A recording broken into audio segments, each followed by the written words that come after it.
Chegamos ao final da primeira temporada da série Amigão da Vizinhança, o Homem-Aranha, que muda muitas coisas das origens do Homem-Aranha, porém, eles conseguem de uma forma absurda colocar essa essência dos quadrinhos. O final dessa temporada foi surreal, com umas revelações de explodir a cabeça, e vai ter gente chorando e vai ter gente curiosa também. A gente precisa falar disso tudo.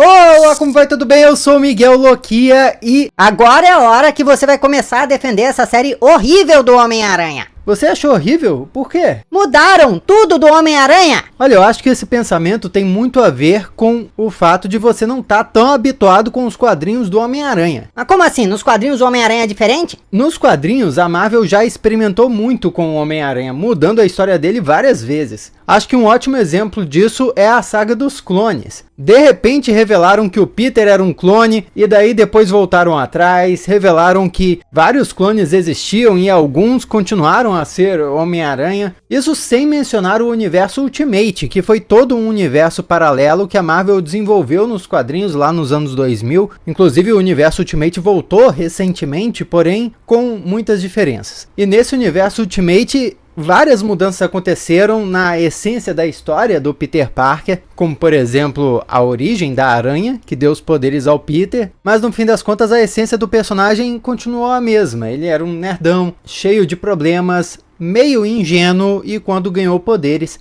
decidiu ajudar o próximo com eles. E eu realmente acho que essa animação mostrou isso muito bem. Então, só de ser diferente não significa que estragou o personagem, pelo menos não do meu ponto de vista. Ah, de novo então, você acha a série perfeita? Não, eu não disse nada disso. Mas a sensação que eu tive com essa série foi de que eu tava de novo com os meus 12 anos de idade, na hora do almoço, depois de chegar da escola, assistindo a uma série animada que tava passando na Globo, no SBT. Porque essa animação tem demais esse clima de história infanto-juvenil que a gente consumiu muito na nossa juventude. O que me lembra que essa é uma série infanto-juvenil, mas nós estamos analisando com olhos adultos, que tem muito mais bagagem. Então vale ter isso em mente quando a gente assistir isso. Lá no episódio 6 aconteceu uma das coisas que deixou meu coração mais quentinho. O Homem-Aranha encarou o Demolidor. Quem me acompanha aqui sabe que o Demolidor é o meu herói favorito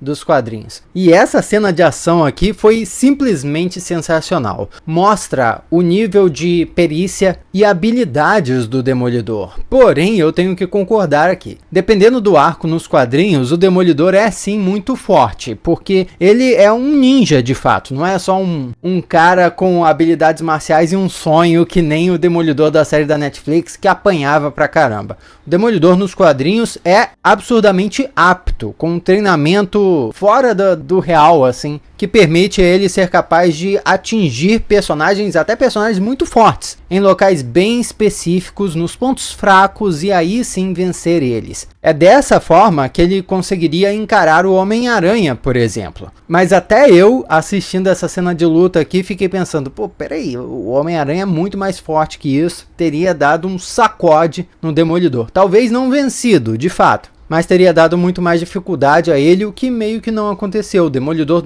dominou a luta. Acho que uma justificativa para isso pode ser exatamente o que foi trabalhado lá nos últimos episódios. O Peter não estava usando sua força total, sabe? Então ele estava se contendo ainda, com medo de machucar demais o oponente. Agora, independente disso, é incrível ver como esse universo já é tão rico e tão habitado por vários super seres. Em uma série em live action da Marvel, ou mesmo um filme, não é tão simples conseguir tantos atores para fazer tantas participações especiais, isso por conta do cachê dos atores ou mesmo efeitos especiais, mas a animação não tem esse problema, ainda mais uma animação sendo em um universo próprio, independente. E o fato desse universo alternativo aí ser paralelo ao universo dos filmes deixa as coisas ainda mais interessantes nesse sentido, de um modo que eu não tinha reparado antes. Porque quando nós vemos o Demolidor aparecendo, ou esse cara aqui fazendo uma live no meio da rua, ou mesmo o Homem de Ferro que faz aquela participação especial depois, mas a gente chega lá, funciona como se os personagens tivessem saído dos filmes para aparecer ali, ou das séries, como é o caso do Demolidor.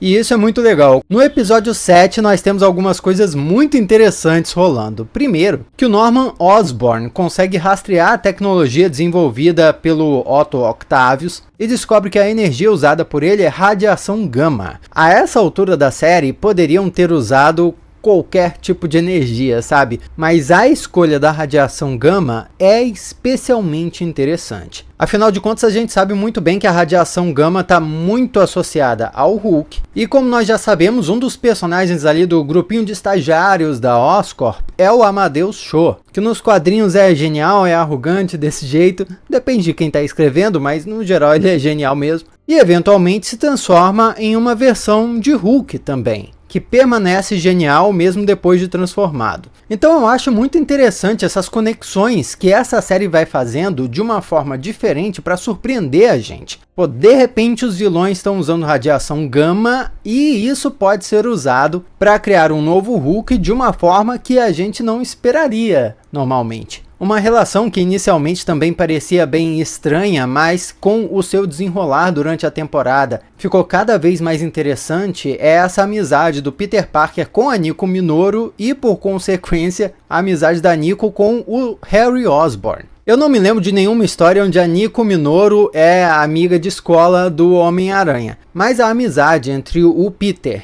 e o Harry Osborn já é histórica e icônica desde os primórdios do personagem nos quadrinhos. A ponto de que até no novo universo Ultimate foi estabelecido uma dinâmica aí onde o Peter trabalha junto com o Harry Osborn como um vigilante. Harry já agindo como Duende Verde aqui e os dois protegendo a cidade juntos, inclusive com o Dr. Octavius, olha aqui. E essa nova história Ultimate do Homem-Aranha tá sendo elogiada pra caramba, porque tá de fato muito legal, vários status quo do Homem-Aranha foram alterados e a gente tá acompanhando como é que o Peter, o Homem-Aranha, lida com esse novo contexto, que inclusive tem o tio Ben vivo ainda como um sócio do J. Jonah Jameson. Esse é só um exemplo do tipo de história diferente que os quadrinhos nos apresentam com o Homem-Aranha, mas o legal é acompanhar como que o Homem-Aranha, com a sua personalidade característica, vai lidar com todas aquelas situações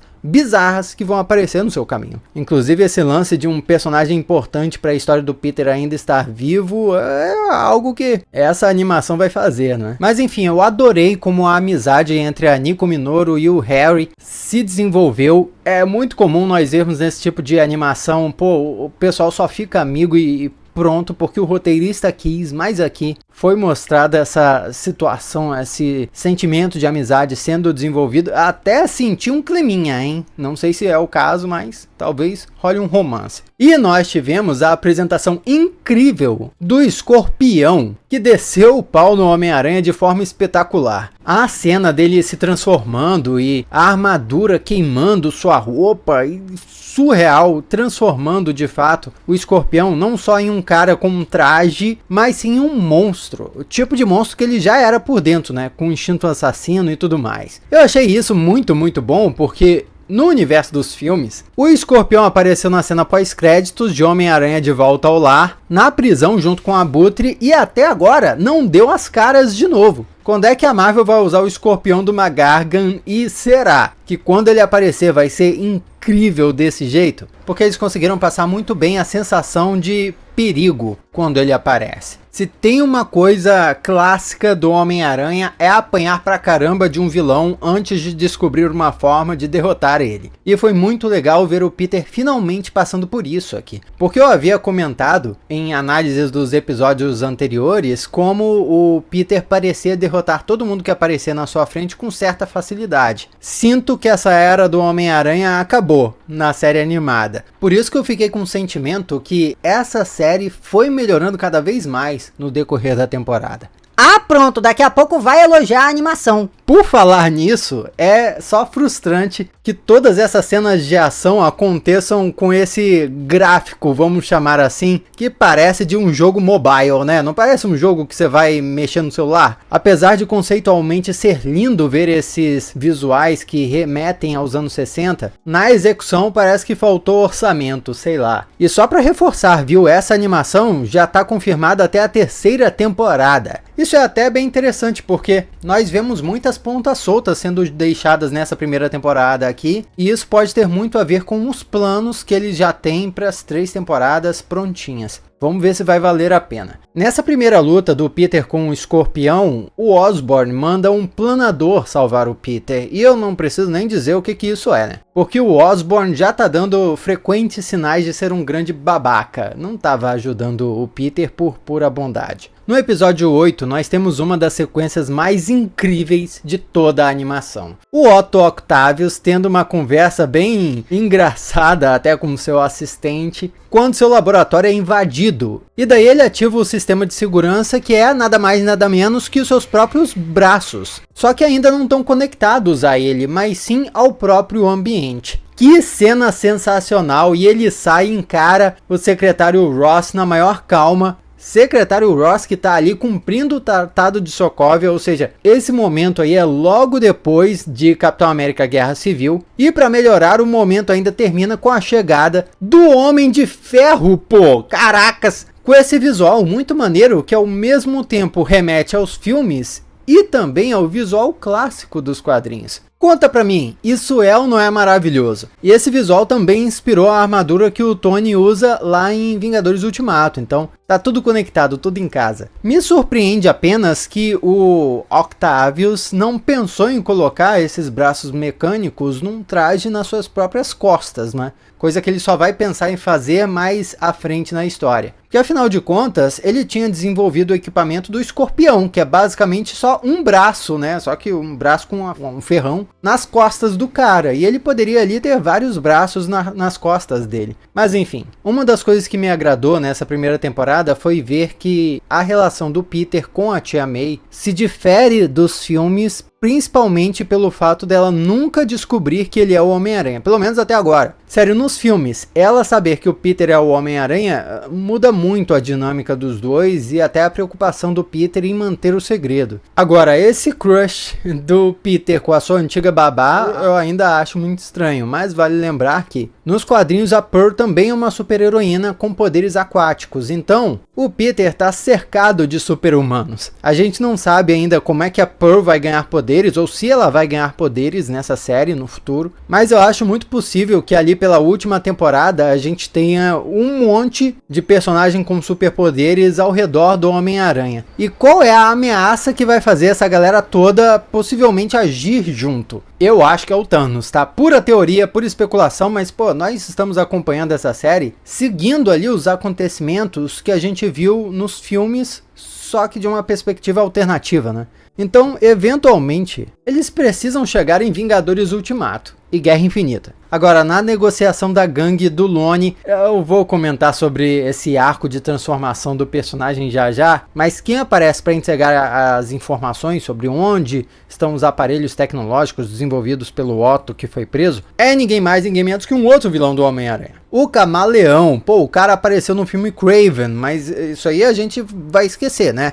E é muito legal ver esse universo já rico, já habitado por tantos personagens icônicos. O Camaleão tá bem parecido com a sua versão dos quadrinhos, hein? E é aí que finalmente vamos para os 2 últimos episódios, onde tudo bate no ventilador. Não vai pedir pra deixarem like, não? Vou sim, pô, por favor, deixa o like aí no vídeo pra fortalecer. Se inscreve também pra fazer parte da família Loki. Eu ia adorar ter você aqui nos próximos vídeos. Vai continuar falando da Marvel, né? Da Marvel, da DC, de todo esse mundo de super-heróis que a gente tanto ama. E lembrei de um grande problema. O que foi essa frase do Norman Osborn falando com grandes poderes vem grande respeito, hein? Isso é o tipo de coisa que não me agrada muito, sabe? Eles vão mudar uma coisa, vão adaptar, mas a mudança não foi muito bem pensada, né? Muito trabalhada. E eu acho que esse lance de alterarem uma palavrinha da frase Em vez de grandes poderes vem grandes responsabilidades, vira respeito. Gente, eu acho que aí não faz nem sentido. Por que eles não inventam uma frase nova pro Norman Osborn? Tipo, com poder se conquista respeito. Já muda o suficiente. Lógico que eles estão só tentando fazer a referência aí, mas pra mim, Miguel Loquia especificamente foi uma referência um pouco barata. Vamos voltar ao que interessa, porque outra vantagem de estarmos num universo parecido com o universo dos filmes é que nós vemos quase que um bastidor, um outro ponto de vista dos acontecimentos dos cinemas, como por exemplo quando o Otto, preso, analisa o Tratado de Sokovia e percebe que não faz sentido, é cheio de buraco. Ele mesmo comenta que todo mundo em Nova York provavelmente já violou esses acordos. E outra coisa incrível na qual trabalharam foi essa relação de antiga parceria, antiga sociedade entre o Norman e ele. Isso já cria um rancor tremendo entre os dois e pode ser um motivo que vai fazer o Norman se tornar um super vilão, né? O Duende Verde eventualmente. Já começou roubando a tecnologia do Dr. Octopus. Mas tem outro vilão com o qual eu fiquei um pouquinho decepcionado aqui. Apesar de que o final deu uma amenizada, né? E esse é o Lápide. O Lone estava na briga com a sua gangue, foi exposto ao gás que o transformaria em um super-humano deformado, porém simplesmente saiu com poderes e ainda ajudou o Homem-Aranha. Mas não é você que diz que gosta de mudanças? Gosto quando elas são bem planejadas. E eu achei que a princípio essa foi uma descaracterização tremenda do personagem, que é um vilão, um mafioso, que encara não só o Homem-Aranha como também um Demolidor, todos esses heróis aí de nível urbano da Marvel. Era pro Lone ter ficado assim, cinzento,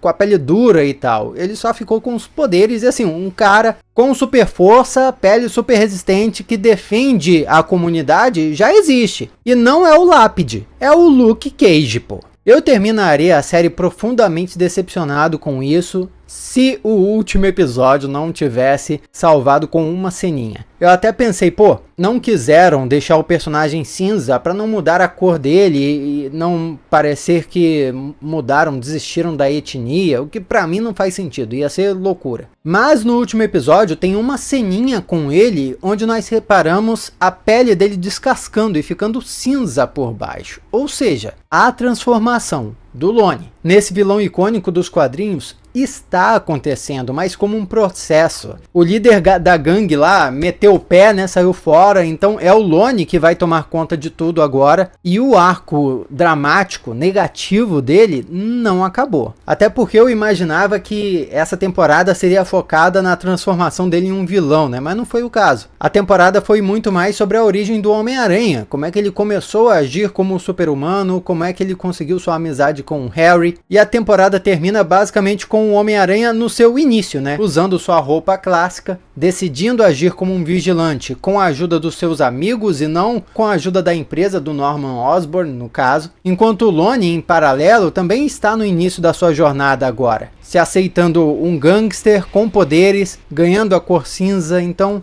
foi uma história para estabelecer tudo. Agora, vamos combinar que é um pouco cansativo esse negócio do Homem-Aranha demorar a temporada inteira para usar pela primeira vez seu uniforme clássico. Pelo menos ele usou nos 2 últimos episódios e não só em um episódio no final, né? Porque a gente quer ver o Homem-Aranha nesse uniforme aí, pô. Mas para ser justo, a Marvel fez isso nos cinemas também. Foi a trilogia de origem do Homem-Aranha com Tom Holland. Só no finalzinho que o personagem terminou meio que ali no seu status quo, né? Um vigilante, sem patrocínio nem nada, balançando pelas ruas de Nova York. Outro personagem que teve um pouquinho assim da sua origem na temporada foi a maravilhosa Daniko Minoru, nossa atual gótica favorita, né? Eu, quando pensei nisso, lembrei desse meme aqui de que o prefeito de Sorocaba iria distribuir góticas de graça para a população. Porque todo adolescente gosta de gótica e a Nico Minoru é o top das góticas. Desde os quadrinhos, tá? Vários detalhes diferentes da sua origem dos quadrinhos foram nos apresentados. Por exemplo, o fato dela morar em um abrigo com uma mãe adotiva. Como eu já expliquei antes, nos quadrinhos, a mãe da Nico Minoru e o pai também são super vilões. Quando ela descobre isso, junto com um grupo de amigos, ela foge e daí eles se tornam os fugitivos, que foram os quadrinhos bem legais da Marvel. Eu adorava essas histórias aqui. E a série de TV? Teve a série de TV também, que eu achei apenas ok na época. e não faz parte do UCM ainda, ao que tudo indica, talvez em alguma realidade do multiverso,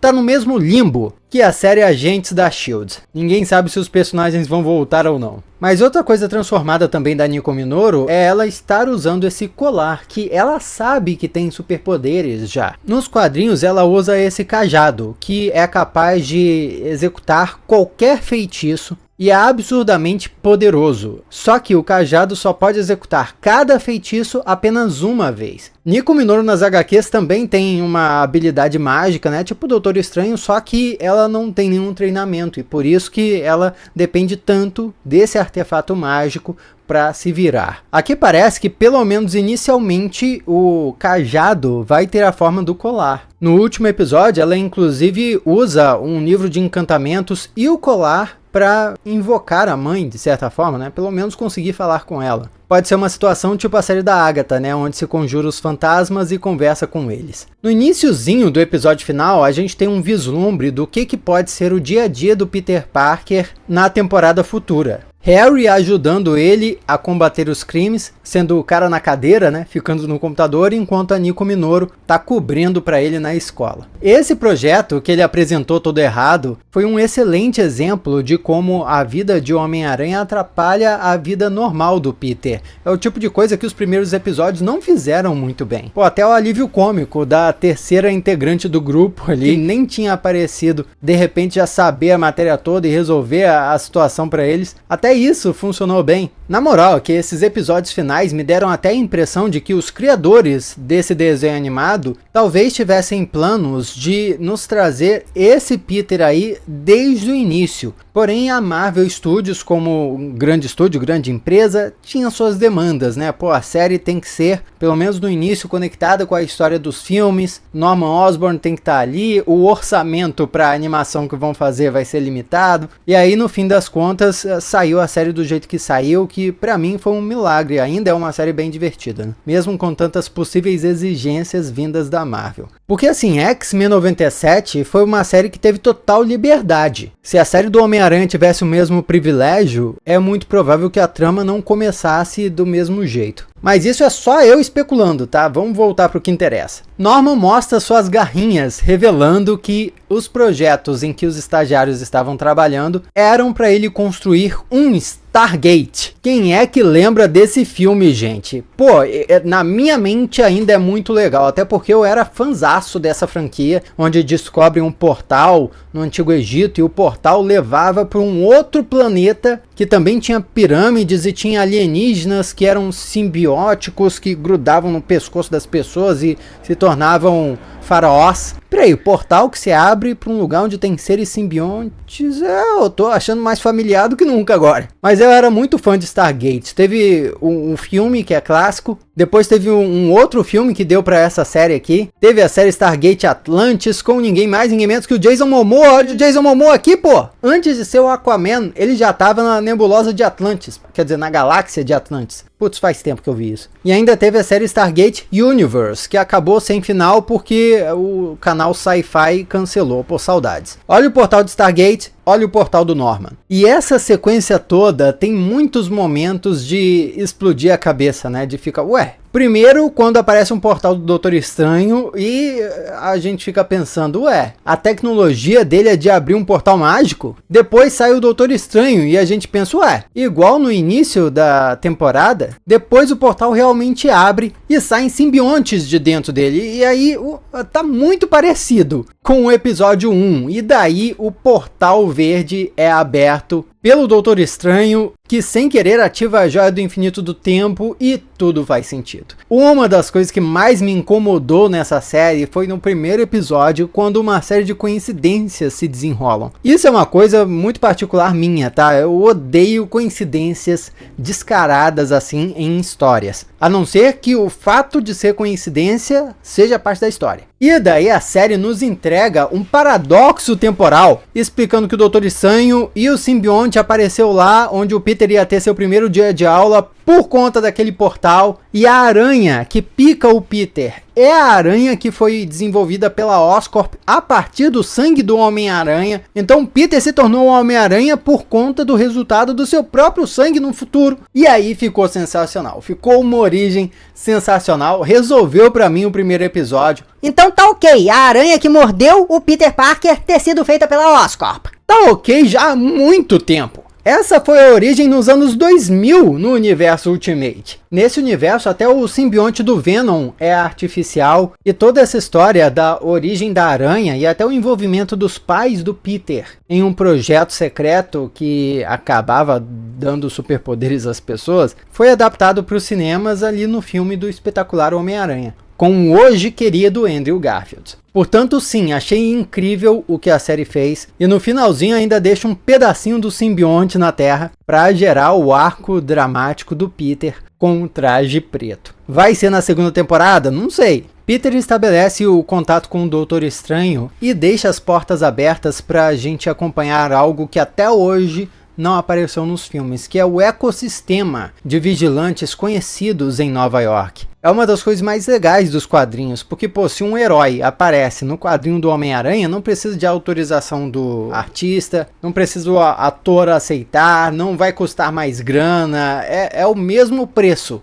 um personagem aparecer ou não aparecer numa história. E eu espero que eles tenham a mesma liberdade nessa série indo adiante, porque nessa temporada nós já vimos muitas participações bem legais, mas eu quero ver esse grupo de heróis nova-iorquinos se encontrando, se ajudando e sendo mais presentes nas histórias um do outro. Algo bizarro que rolou aqui no fim foi que o Norman encontrou o simbionte. E isso pode nos levar para uma história onde ele vai ser o responsável pelo projeto Vida, que eventualmente vai usar o Ed Brock como uma cobaia. Ou mesmo outros personagens, viu? No jogo de PS5, por exemplo, se você não sabe, o Norman usou o Venom para curar o filho. E no fim das contas, quem se tornou o Venom foi o Harry Osborn. Inclusive o episódio faz esse paralelo aqui, dando um zoom no Norman, que está vislumbrando ali um futuro de superpoderes com o simbionte, e os olhos do Harry, que também está vislumbrando um futuro com superpoderes, não para ele necessariamente, porque ele estava mandando os convites para as pessoas integrarem a sua nova empresa. O primeiro nome da lista aqui que vai chamar a atenção é o Ned Leeds, amigo do Peter nos filmes, mas nas HQs ele se torna o Duende Macabro. Outro nome na lista é o Max Dillon, que é o vilão Electro nos quadrinhos. Priya Agarwal é uma heroína bem classe C da Marvel que tem controle sobre